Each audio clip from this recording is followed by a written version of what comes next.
All done, Prem. Dr. Premzini smiled at the friend who had walked into the doctor's lounge to see her. For almost 2 months now, she had been weighed down by family troubles, keeping her parents' spirits up, making sure they didn't feel too alone or consumed by guilt. Her father in particular blamed himself, thinking that all this mess was his fault. If only he had listened to those who tried to warn him, he wouldn't have been swindled out of everything and left with a massive debt he could never repay. All done, Tan. So how come you're at St. King's today? Brought my nephew to see a doctor. Why bring him here? Aren't you a doctor yourself, Tan? Oh, come on, Prem. Don't tease me.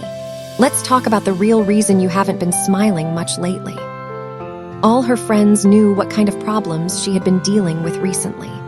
They had all offered her encouragement when Dr. Premzini said she wanted to handle it herself well. Handle it together with her beloved would have been more accurate. It's fine now, Tan. Pat has taken care of everything. Everything. Paid off the debt. As for the house, Pat had it transferred too. Your name?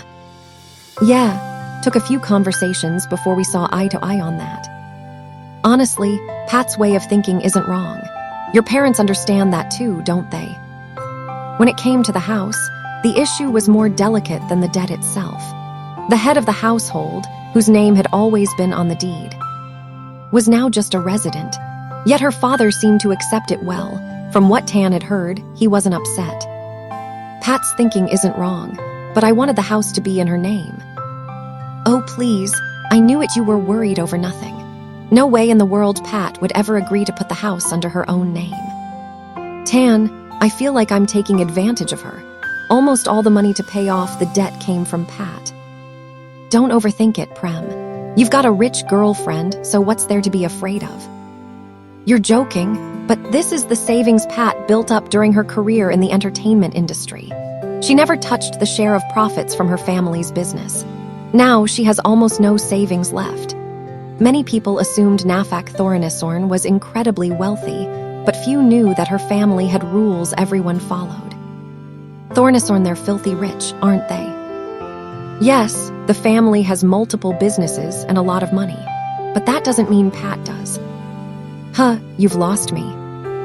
If you don't continue the family business, you have to find your own job, and you have no right to use the family's money. Pat studied business, sure, but she never worked in the family company after graduating. She went into the entertainment industry. Exactly. That's why I say I'm taking advantage of her. We'd planned to buy a house together, we'd even gone to look at some. But when all this happened, we had to put everything on hold. Dr. Tan let out a sigh. Of course he understood his friend's discomfort. Knowing Dr. Premzini's nature, she hated letting anyone solve her problems for her. But this time, the problem was too big to tackle alone. Her brother already had his own family with 2 kids, and the sum of money they needed was far beyond a few $100,000. It was enough to leave everyone stunned when they first heard it. Have you tried talking it through properly with Pat? We've talked so much, I don't even know how else to say it. Don't tell me you've been fighting. We haven't fought. You haven't fought, but you still look so stressed. Try looking at it from Pat's perspective. Prem wanting to give something good to the one you love isn't wrong at all. Tan, the house is worth almost $5 million. It should be in Pat's name, not mine. Just the fact that she used almost all her savings to help, it's already too much. I don't know how I could ever pay her back. How many years will it take her to save up again? Everything we planned is on hold now. Do you think I could possibly feel good about this? But I feel good, came a familiar voice. I feel good because I'm the one who loves you most, Prem. Dr. Tan smiled at the newcomer before leaning in to whisper to his friend to talk things through with her partner. It wasn't surprising that someone like Dr. Premzini would feel suffocated by what had happened. To some, it might not seem like a big deal for lovers to help each other, but to her, this help was so great it became overwhelming, especially because it meant losing the future plans she and Pat had carefully made together. Prem, talk to her. You know Pat better than anyone. Thanks, Tan. After seeing her friend out, Dr. Premzini took Pat's hand and pulled her down to sit beside her on the couch. She had just over an hour to clear the air. The past few days, their conversations had been clouded by misunderstanding. They hadn't fought, but they hadn't seen eye to eye either. She understood Pat's intentions, but she wanted Pat to understand hers too. "You didn't tell me you were coming." "Prem,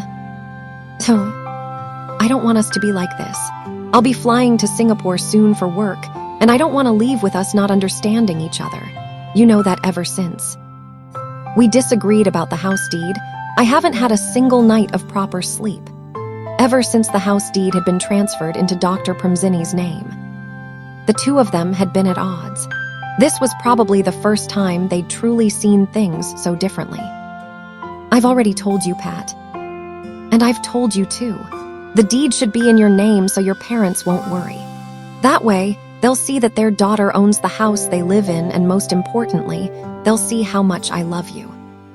So you think my family values money, and because you have money, you can take care of me. That's not it. Then what? Why won't you listen to me? Almost all the money was yours. The house and the land deed should be in your name, not mine. This way, it's like I'm taking advantage of you. Prem, don't do this. Why is my doctor such a crybaby? You know exactly how much I love you. Again, Pat's arms tightened around her, and again, tears slid down Dr. Premzini's cheeks. Because I know. Then understand why I decided this way. Why not do something for yourself? You're asking when you already know the answer.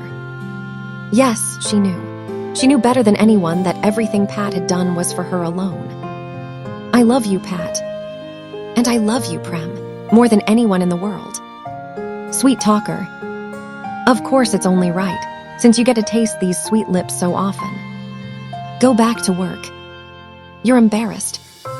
Not at all, but it's almost time for your shift, and you should get back to the company too, Miss Nafak. Fine, work hard, my dearest doctor. Pat pressed kisses to both of Dr. Premzini's cheeks before leaving with a smile.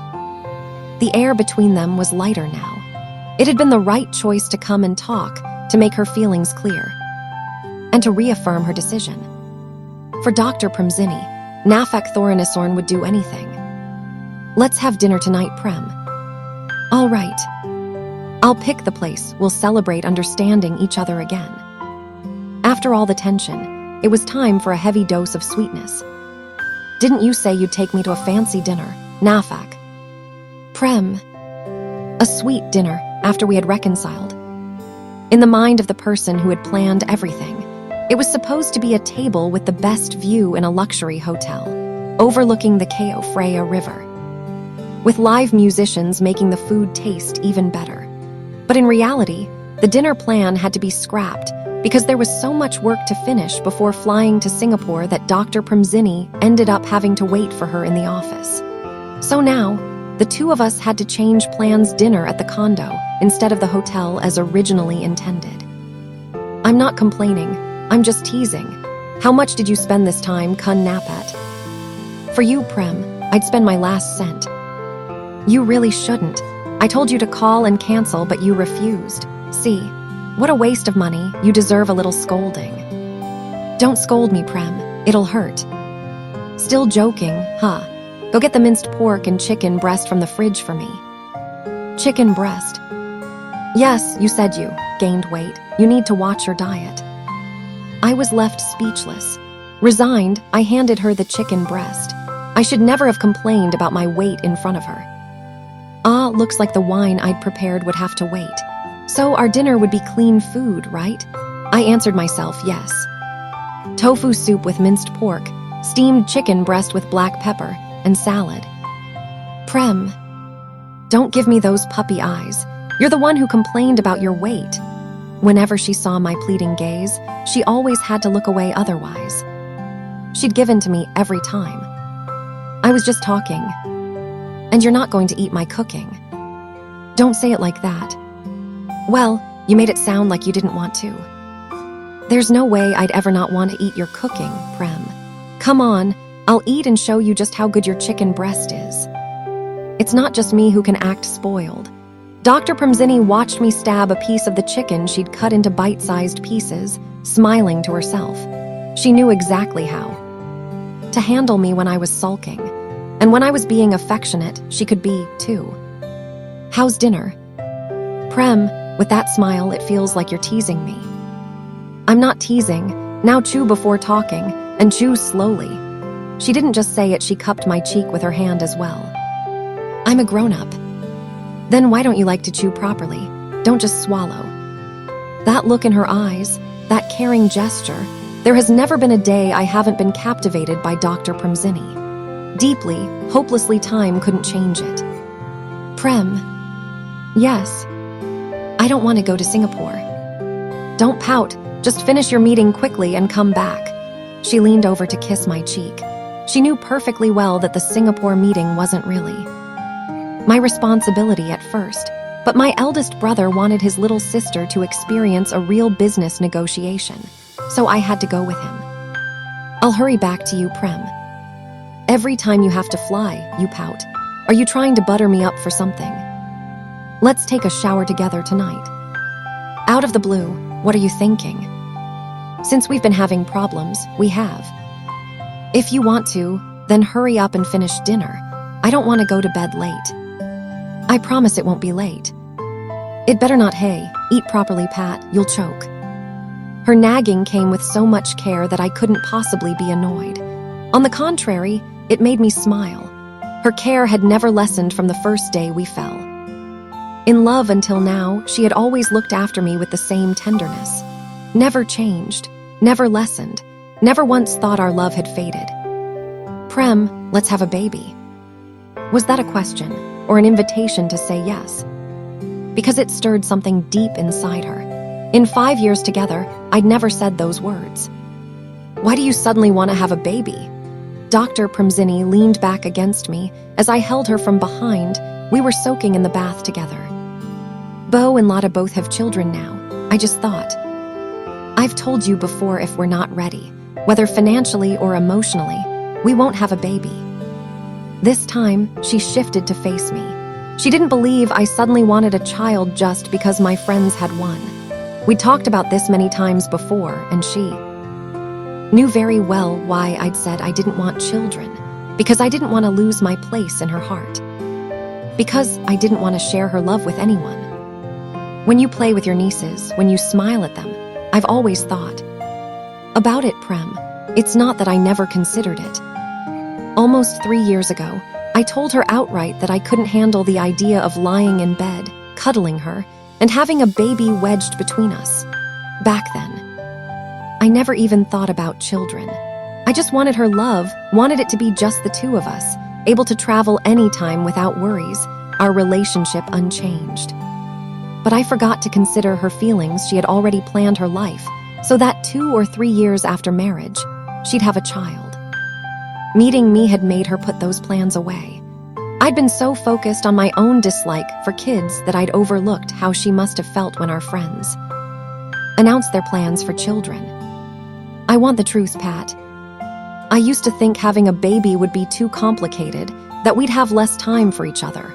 I was scared of the sound of crying, but today I had a meeting with Kun and Thera about the project updates. And she brought her twins to work. They're almost 5, so cute, not naughty at all. And she said she's taking them to Japan next week. I don't believe you want a baby just because you saw in Thera's twins. When Bo had her baby, I didn't think about it. When Lotta did, I thought about it a little, but fear and not wanting a baby outweighed it. But today, Dad and Mom talked to me.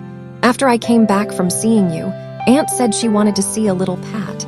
Dad said he was lonely and wanted to be a grandpa. She smiled as I pulled her into another hug. She didn't know that Aunt and Mom had asked Prem several times to persuade me about having a child ever since.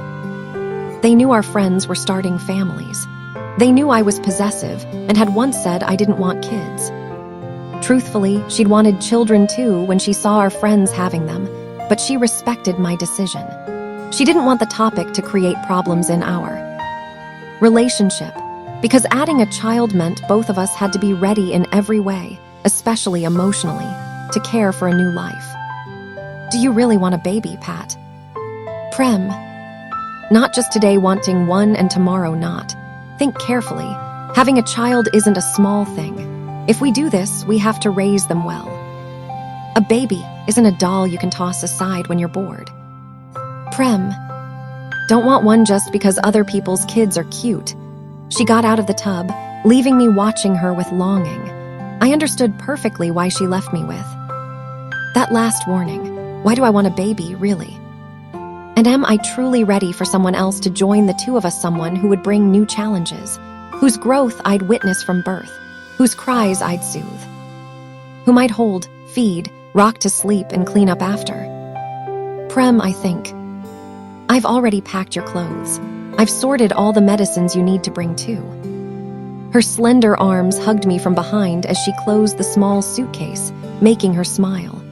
Sure, I could pack my own bag, but I always forgot something. So she ended up doing it.